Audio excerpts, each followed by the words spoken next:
ایک ایسا آدمی ہمیں ملا جس نے نئی سیاست شروع کی تھی، جو سیاستدان روایتی سیاستدان نہیں تھا. ہم سب لوگوں نے مل کے سپورٹ دی. واقعی ایک نیا پاکستان بنائیں گے. جو ہو گیا سو ہو گیا، اب آگے دیکھنے کا ٹائم ہے. میری اپنی کوشش ہے کہ میں ڈیفرنٹ پارٹیز کے ساتھ ڈیفرنٹ ضلعوں میں سیٹ ایڈجسٹمنٹ کروں. چھٹی کے روز ملک بھر میں سیاست کا بازار گرم. پنجاب، سندھ اور خیبر پختونخوا میں بڑے بڑے جلسے. سیاسی رہنما عوام کا دل جیتنے نکل پڑے. استحکام پاکستان پارٹی نے ایک بار پھر مفت پیٹرول اور بجلی دینے کا نعرہ لگا دیا. عبدالعلیم خان اور جہانگیر ترین کا نئے پاکستان کو دوبارہ تعمیر کرنے کا وعدہ. پشاور میں پرویز خٹک نے میدان سجا لیا. سابق حکمرانوں پر کڑی تنقید. ملک کی تباہی کا ذمہ دار قرار دے دیا. سراج الحق کا ڈی جی خان میں بڑا پاور شو. سابق حکمرانوں پر تنقیدی تیروں کی بوچھاڑ کر دی. کراچی میں متحدہ بھی الیکشن سے پہلے ماحول گرمانے کے لیے تیار. کورنگی میں پنڈال سجا لیا. پیپلز پارٹی کو ہدف تنقید بنانے کے نقاط تیار کر لیے. میں پوچھنا چاہنا یہ حالات کیوں نے؟ کیونکہ حکمران بے ایمان نے، حکمران چور نے، لٹیرے نے جدہ دا لگا انہیں کمی نہیں کی تھی. باریاں لینے والوں کو ان کے انجام تک پہنچائیں گے. عوام کو 18 مہینے کی حکومت کے کارنامے یاد ہیں. 7 سال باریاں لینے پر بھی عوام کے حالات نہیں بدلے. سندھ میں 1972 سے باریاں لی جا رہی ہیں. ریاست مدینہ کا نعرہ لگانے والے کے کرتوت بھی سب کے سامنے ہیں. صدر استحکام پاکستان پارٹی عبدالعلیم خان کا کاموکی میں جلسے سے دھواندار خطاب. کہا ایک پارٹی کہتی تھی نیا پاکستان بنائیں گے، اقتدار ملا تو بزدار کو لگا دیا. پیٹرن ان چیف آئی پی پی جہانگیر ترین بولے نیا پاکستان بنانے کے لیے ایک سیاستدان کا ساتھ دیا. جو ہو گیا سو ہو گیا، اب آگے دیکھنے کا وقت ہے. اپنے منشور پر پورا اتریں گے. مجھے تو لگتا ہے کہ یہاں اتحاد ہوگا مسلم لیگ کا اور جمعیت العلماء اسلام کا. میری اپنی کوشش ہے کہ میں ڈیفرنٹ پارٹیز کے ساتھ ڈیفرنٹ ضلعوں میں سیٹ ایڈجسٹمنٹ کروں. دیگر جماعتوں سے سیٹ ایڈجسٹمنٹ کر سکتے ہیں. عوام سب کو باری باری آزما چکے. سوچنا ہوگا 75 سال میں ملک کیوں پیچھے چلا گیا. Chairman P T I parliamentarian Pervez Khattak کا پشاور میں کارکنوں سے خطاب. کہا ہم قرضوں میں ڈوب گئے، دنیا آگے نکل گئی، ہم پیچھے جا رہے ہیں. خیبر پختونخوا کی ترقی کے لیے کام کرتے رہیں گے.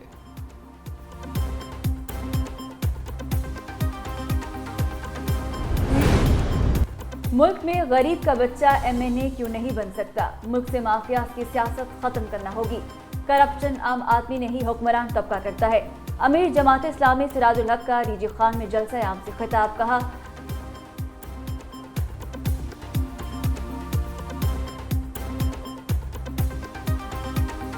کیا مسلم لیگ نون اور پیپلز پارٹی نے فلسطین سے اظہار یکجہتی کے لیے کوئی احتجاج کیا؟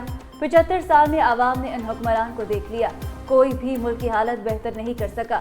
دوسری طرف ایم کیو ایم پاکستان نے بھی کراچی میں پنڈال سجا لیا.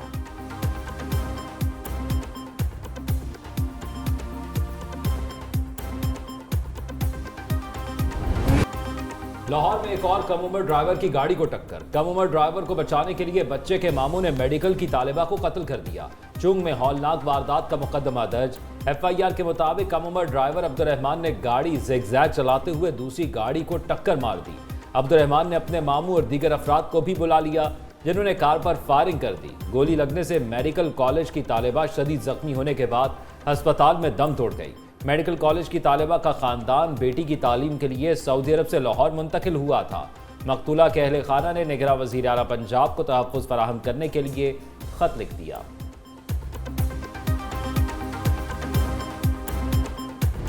کراچی میں راشد منہاس روڈ پر شاپنگ مال کی عمارت کا نقشہ کس نے پاس کیا؟ میئر کراچی ذمہ داری لینے کو تیار نہیں. ملبہ کنٹونمنٹ بورڈ پر ڈالنے لگے. مرتضی وہاب میڈیا سے گفتگو میں بولے اس عمارت کا نقشہ کنٹونمنٹ بورڈ نے پاس کیا تھا. کل جب آگ لگی تو کنٹونمنٹ بورڈ کی ٹیم وہاں نہیں تھی. پہلوان گھوٹ میں نالا ہم نے ٹھیک کیا، وہ بھی کنٹونمنٹ کا علاقہ ہے. ہم کام کرتے ہیں اور تنقید کی زد میں بھی ہم ہی آتے ہیں. لوگ کہتے ہیں 18ویں ترمیم خراب ہے، کیا خرابی ہے یہ نہیں بتاتے. کراچی والوں کو نظر آ گیا مسئلہ اختیارات کا نہیں نیت کا تھا. کراچی کے شاپنگ مال میں آگ کیسے لگی؟ پلازے سے افراد کو بروقت کیوں نہ نکالا جا سکا؟ قیمتی جانیں ضائع ہونے کا ذمہ دار کون ہے؟ واقعے کی تحقیقات کے لیے 3 رکنی کمیٹی بن گئی. کمیٹی 7 روز میں تحقیقات مکمل کر کے رپورٹ حکام کو پیش کرے گی. کراچی میں آگ سے متاثرہ شاپنگ مال سیل، تحقیقاتی کمیٹی کے ارکان آج جائے وقوع کا دورہ کریں گے۔ راشد میناس روڈ پر شاپنگ مال میں آتش زدگی سے 11 افراد جاں بحق ہوئے اور 45 سے زائد افراد کو ریسکیو کیا گیا تھا۔ ادھر آتش زدگی میں جاں بحق شاہ زیب کی نماز جنازہ ادا، اہل خانہ غم سے نڈھال، متوفی کی اگلے ماہ شادی تھی۔ کراچی راشد منہاس روڈ پر شاپنگ مال کی عمارت میں آتش زدگی کا مقدمہ کٹ گیا۔ FIR سرکار کی مدائیت میں تھانہ شاہراہ فیصل میں درج کی گئی۔ قتل بالسبب لاپرواہی، نقصان رسانی اور دیگر دفعات شامل۔ FIR کے مطابق عمارت میں آگ بجھانے کے آلات اور ہنگامی اخراج نہیں تھے۔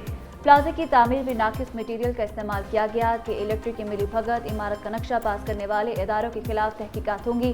شبہ ہے آگ شارٹ سرکٹ کی وجہ سے لگی۔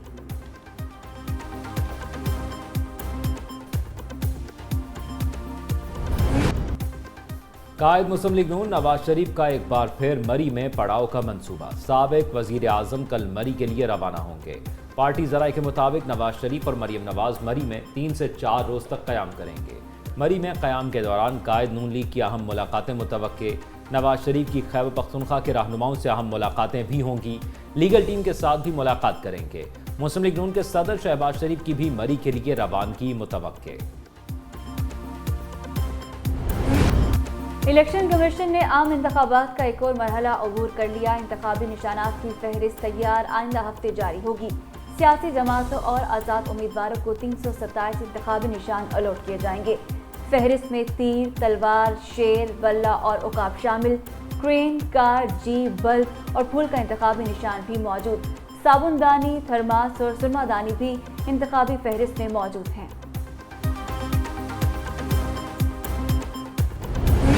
کراچی میں بارش نے رخ ہی بدل دی۔ شہر قائد کے مختلف علاقوں میں رات سے وقفے سے بارش، موسم سرما کی آمد کی نوید سنا دی۔ کرنگی، لانڈھی، ڈیفنس، کلفٹن اور سپر ہائی وے پر بادل جم کر برسے۔ صدر، زینب مارکیٹ، آئی چندی گڑھ روڈ، ٹاور اور لیاری کے اطراف بھی بادلوں کی اننگز۔ گارڈن، سولجر بازار اور ناظم آباد میں بھی بادل برسے۔ بارش کے باعث سردی میں اضافہ ہو گیا۔ ٹھٹا اور گردنواں میں بھی گرج چمک کے ساتھ بارش۔ گھارو، دھاوجی، میرپور، ساکروں میں بھی جل تھل ایک ہو گیا۔ حیدرآباد، نواب شاہ اور فیض گنج میں بھی بادل برس پڑے۔ محکمہ موسمیات نے مزید بارشوں کی پیشگوئی کر دی۔ دورہ آسٹریلیا کے لیے جاری قومی ٹیم کا تربیتی کیمپ اختتام پذیر۔ کھلاڑی ایک روزہ آرام کے بعد منگل کو نیشنل کرکٹ اکیڈمی لاہور میں پریکٹس کا آغاز کریں گے۔ کھلاڑیوں کی بالنگ، بیٹنگ اور فیلڈنگ کی جم کر پریکٹس۔ 2 روزہ سینیریو میچ میں اپنی خامیوں پر قابو پانے کی کوشش کی۔ قومی ٹیم کے ابھرتے کھلاڑی سائم ایوب کا کہنا ہے کہ آسٹریلیا میں کرکٹ فاسٹ ہوتی ہے، وہاں کھیلنے کا زیادہ مزہ آئے گا۔ قومی ٹیم شان مسعود کی قیادت میں 3 ٹیسٹ کھیلنے 30 نومبر کو لاہور سے آسٹریلیا روانہ ہوگی۔